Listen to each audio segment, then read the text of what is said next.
Ça y est, il est arrivé. Le nouveau smartphone de Samsung, le Galaxy S5, est disponible depuis quelques jours. On connaissait ses caractéristiques, c'est une bête de course. Restait à se faire une idée une fois l'appareil en main. Faute de véritable révolution technologique, Samsung mise sur quelques fonctions nouvelles pour séduire les utilisateurs. Voici nos premières impressions avant nos tests en laboratoire.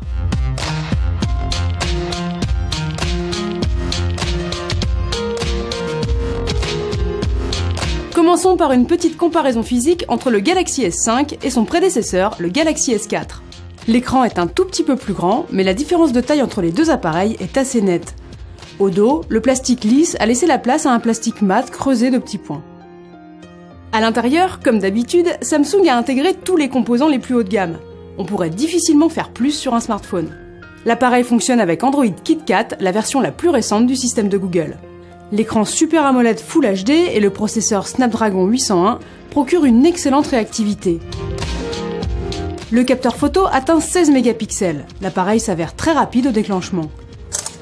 Il est truffé de fonctions un peu gadget et de filtres, comme sur tous les smartphones haut de gamme. On trouve aussi des modes avancés, comme la mise au point sélective, pour changer la mise au point après coup, mais il faut que les sujets soient nets et bien distincts. En mode vidéo, on peut capturer des images en ultra haute définition.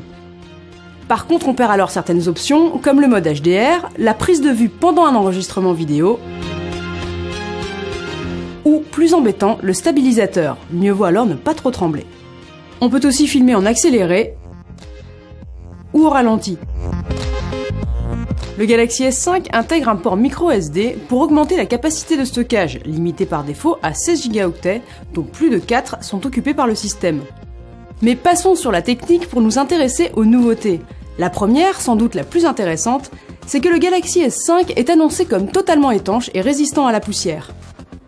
Le principal intérêt est de ne plus craindre d'abîmer son téléphone quand on l'utilise sous la pluie.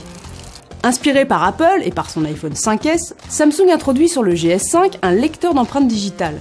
On peut enregistrer jusqu'à 3 empreintes différentes. La configuration est simple et ne prend que quelques secondes. Mais à l'usage, il faut souvent s'y reprendre plusieurs fois avant de parvenir à déverrouiller l'appareil. Peut-être parce qu'il faut glisser son doigt sur la zone, contrairement à l'iPhone 5S où poser son doigt suffit.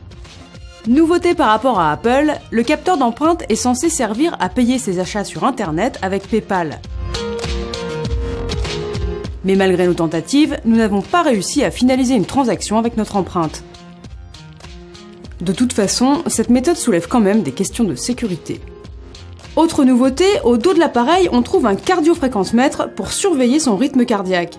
Samsung surfe sur la vague de la santé connectée avec un univers entier dédié au bien-être. Il intègre un podomètre ou un coach sportif, mais est-ce bien utile? Les sportifs apprécieront peut-être, quoique faire son jogging avec un appareil aussi imposant n'est pas forcément ce qu'il y a de plus pratique. À côté de ces innovations, le fabricant coréen propose toujours toute une batterie de petites fonctions plus pertinentes à l'usage, comme par exemple la possibilité de diviser l'écran en 2 fenêtres, de couper le son en retournant ou en couvrant le téléphone,